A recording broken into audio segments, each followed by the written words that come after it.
এক নাবালিকার সাথে যৌন নির্যাতনের অভিযোগ এক সিভিকের বিরুদ্ধে গ্রেপ্তার সিভিক ভলেন্টিয়ার। বীরভূমের মোহাম্মদ বাজারের ঘটনা।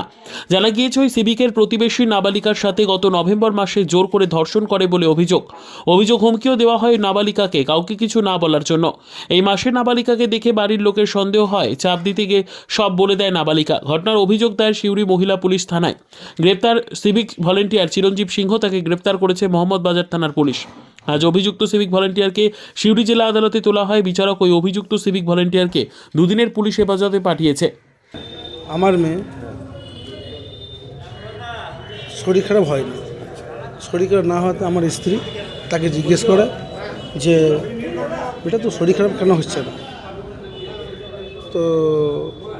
তো প্রথমে ভুল করতে চাইছিল না, যাই হোক, তো ভয়ে তো তাকে ধমকি দেওয়া হয়েছিল যে মারবো, হ্যাঁ, তো তোর বাবা বাড়িতে থাকে না, তোর মা থাকে আর তোর বোন থাকে, সব কটাকে কেটে ফেলে দেবো বাড়িতে গিয়ে। চিরঞ্জীব সিংহ, সে হলো সিভিক পুলিশ। কোন থানার? মহোদয়া থানার সিভিক পুলিশ। তো আমাদের পাশের বাড়ি। তো আমি যাই গ্রামের মীমাংসায় কিছু হয়নি। তো পুরোপুরি গ্রামের মীমাংসা যখন হলো না, তাহলে তোমরা আইনের পদ্ধতি নাও। তো আইনে আসার পত্রে আজকে আমি থানাতে একটা ডায়েরি করতে চাই, এটা আমার বলার বক্তব্য, আর কিছু বলবো সেটা। আচ্ছা, আপনার মেয়ে কি ওর মেয়ের বান্ধবী ঠিক না, কিন্তু সমবয়স্ক রাখ 4-5 বছর ডিফারেন্স আছে বয়সে। ওদের বাড়িতে আমার মেয়ে খেলা করতে যেত, বা আমরা ওদেরকে এতটাই বিশ্বাস করতাম যে ওটা রাখতো আমার মেয়েকে, যে আজ আমার দোকান থেকে কিছু জিনিসপত্র এনে দেয়, তখন আনতে যেত।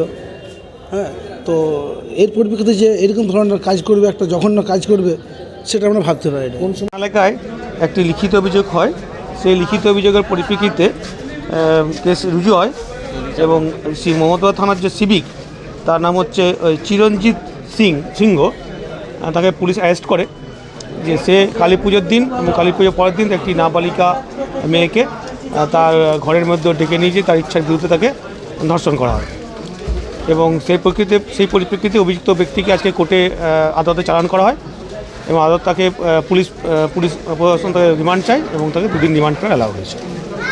ঘটনাটা কবে ঘটেছে?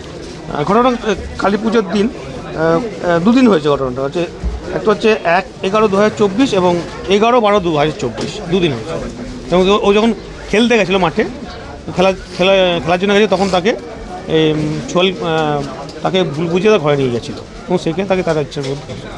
বীরভূম থেকে মোহাম্মদ ইকবাল হোসেনের report, PB news. Annapurna medical hall, chemist and druggist. এখানে সকল প্রকার ওষুধ পাওয়া যায়। নবাবহাট মোড়, পূর্ব বর্ধমান। যোগাযোগ করুন 6295528655 অথবা 7602347696।